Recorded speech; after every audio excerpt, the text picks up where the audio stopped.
जौनपुर से निकलकर बड़ी खबर सामने आ रही है। बता दें कि जौनपुर में बहुचर्चित जोशी हत्याकांड का आया फैसला। 12 आरोपी दोषी करार, 2 आरोपियों का हो चुका है एनकाउंटर। अपर सत्र न्यायाधीश चतुर्थ रूपाली सक्सेना की अदालत ने आरोपियों को हत्या के मामले में किया दोषी। बताते चलें कि पूर्व मुख्यमंत्री मुलायम सिंह यादव के ज्योतिषी रहे रमेश तिवारी की सरपताहा के ऊंच गांव में गोली मारकर की गई हत्या के मामले में आज अपर सत्र न्यायाधीश चतुर्थ रूपाली सक्सेना ने मंगलवार को शूटर विपुल समेत 12 आरोपियों को दोषी करार दिया। उसके बाद आरोपियों को आजीवन कारावास की सज़ा सुनाई गई तथा अर्थदंड 30-30 हज़ार रुपये का लगाया गया। सबसे बड़ा था और सबसे छोटे भाई डॉक्टर रमेश चंद्र तिवारी थे, जो बीएचयू से एस्ट्रोलॉजी में गोल्ड मेडलिस्ट थे और विद्वता की पराकाष्ठा उनकी थी, जिससे लोग जो है उनसे काफ़ी जुड़ते गए और जुड़ने के कारण जो है शासन और प्रशासन में उनकी एक अच्छी छवि हो गई और बड़ी स्वच्छ छवि के कारण जो है वो शासन प्रशासन से गांव के और क्षेत्र की जनता के कल्याण के लिए विभिन्न प्रकार की योजनाओं को गांव और क्षेत्र में लाया करते थे, जिससे जो है तत्कालीन समय में 2010 में हमारे पिताजी ग्राम प्रधान थे और धीरेन्द्र सिंह की पत्नी जो है हमारे पिताजी से चुनाव लड़ी थी, जिसमें मेरे पिताजी विजयी हो गए थे और विजयी होने के उपरांत जब से पिताजी अपने प्रधानी का कार्यकाल संभालते रहे और हर जगह हर कार्यों में वो लगातार अपनी टीम के साथ विरोध करते रहे और विरोध करने का नतीजा ये हुआ कि हम लोग काम करते गए। हम लोग ये नहीं समझ रहे थे कि जनता का हित अगर इतना बड़ा किया जा रहा है और जनता का हित करने में इतनी बड़ी ईर्ष्या है और ईर्ष्या और वर्चस्व को लेकर के उन्होंने इतनी बड़ी साजिश किया कि शूटर से मिल करके, जिस शूटर से हमसे कोई लेना देना, जिसको मैं पहचानता भी नहीं था, उन शूटर को उन्होंने काफ़ी हायर किया। हायर करने के बाद इतनी बड़ी प्लानिंग किया कि पुलिस वर्दी जौनपुर में सिलवा करके पुलिस वर्दी से जो है 2 शूटरों के द्वारा हत्या करा दी। ये मैटर रहा मेरे सामने घटना। मैं प्रत्यक्षदर्शी हूँ, मैं सामने बैठा था। ऐसा लगा कि अब ऐसा षड्यंत्र करके इतना बड़ा कार्य किया गया, जैसे लगा कि मेरा परिवार अब कोई बचेगा नहीं। ऐसी स्थिति उत्पन्न हुई कि लगा कि मेरा परिवार बचेगा नहीं। और मेरे दूसरे भाई यहाँ बगल में खड़े हैं, डॉक्टर राजेश चंद्र तिवारी, ये बचाने के लिए दौड़ करके बचाने आए, हाँ किए। इनके ऊपर ताबड़तोड़ फायरिंग कर दी गई और इनके जबड़े में चोट लगकर इस पार से उस पार निकल गई और इनको मारने के बाद पुनः दोबारा लौट करके रमेश चंद्र तिवारी जहाँ गिरे थे पुनः उन्होंने आकर के वहाँ मार करके पुष्टि किया कि ख़त्म हो जाए तभी मैं छोड़ूंगा। इतनी बड़ा दुर्दांत घटना किया गया था। मुख्यमंत्री से उनके संबंध रहे मुलायम सिंह यादव? हाँ, देखिए वो विद्वता की पराकाष्ठा थे।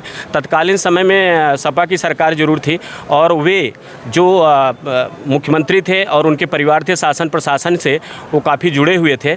यहाँ तक कि जहाँ जो सरकार रहती थी, विद्वता की पराकाष्ठा के कारण, चूँकि एस्ट्रोलॉजी में गोल्ड मेडलिस्ट थे, प्रेडिक्ट उनका इतना तगड़ा हुआ करता था कि जो बोल देते तो हो जाता था, लगभग हो जाता था। और इसके कारण जो है विभिन्न राजनीतिक दलों से उनसे संबंध थे, विभिन्न प्रशासनिक अधिकारियों से, यहाँ तक कि विदेश के लोग भी उनको जानते समझते थे, इनकी विद्या को लोहा मानते हुए उनका सम्मान करते थे। 12 साल बाद फैसला आया है, किस तरह? देखिए 12 साल के बाद जो फैसला आया है इस पर जो है मैं ये कहना चाहता हूँ कि मैटर बहुत बड़ा था। एक्यूज्ड जो है 14 एक्यूज्ड थे और 14 एक्यूज्ड जो है डिलेइंग टैक्टिक्स के कारण जो है लेट करना चाहे। न्यायालय में बराबर डे बाय डे की प्रोसीजर भी की गई। न्यायालय ने बहुत बड़ा सम्मान, मुझे न्यायालय पर पूरा भरोसा था कि ये भरोसा जो है मुझे न्याय मिलेगा, चूँकि वो समाज के लिए जी रहे थे, अपने लिए नहीं समाज के लिए जी रहे थे और आज न्याय मिला है। और आज मेरे सामने वो समझ लीजिए कि एक बार पुनः जीवित हो गए।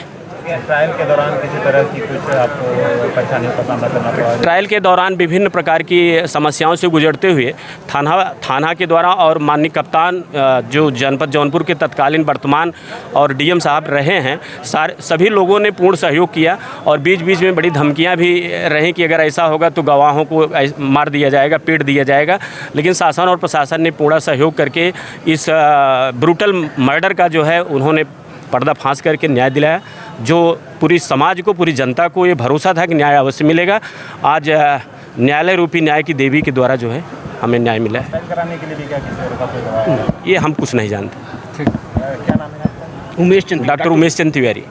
ये छोटे फैसला बताइए। इस सभी 12 आरोपियों को दोषी करार दिया गया है। 14 आरोपी थे, जिसमें 2 की डेथ हो गई है दौरान विचारण और 12 थे, सभी 12 को 302, 120 भी और सभी धाराओं में उनको दोषी करार दिया गया है और फैसला आना बाकी है।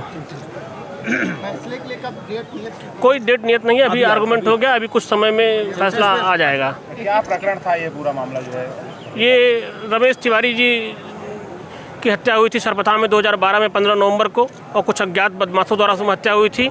बाद में उनका नाम आया प्रकाश में, और कुछ कॉन्स्पिरेसी के गांव के लोग जो वर्चस्व की लड़ाई में इन्वॉल्व थे उनका नाम भी प्रकाश में आया। उसका ट्रायल चला, और पूरे ट्रायल के दौरान हमारी तरफ से 19 गवाहों को प्रस्तुत कराया गया, और उसके बाद आज जजमेंट आया है, सभी को दोषी करार दिया गया। किसका मेन रोल था इस पूरे घटनाक्रम में? इसमें मेन रोल था धीरेन्द्र सिंह का, जिस मुख्य कॉन्स्पिरेटर माना गया इस पूरे एविडेंस में, पूरे दौरान ट्रायल भी, और बाकी सभी लोगों ने एक कॉन्स्पिरेसी का हिस्सा बने। और विनीत सिंह और सूबेदार शेरू दो लोगों द्वारा हत्या कारित की गई है, विपुल और शेरू द्वारा, जिसमें शेरू का इनकाउंटर हो गया है। कार्बाइन से हत्या की गई थी, कार्बाइन का अरेंजमेंट कहाँ से हुआ था? और ये अक्यूज्ड अमरजीत हैं, उन्होंने इसको उपलब्ध कराया था, उनको भी दोषी करार दिया गया न्यायालय द्वारा।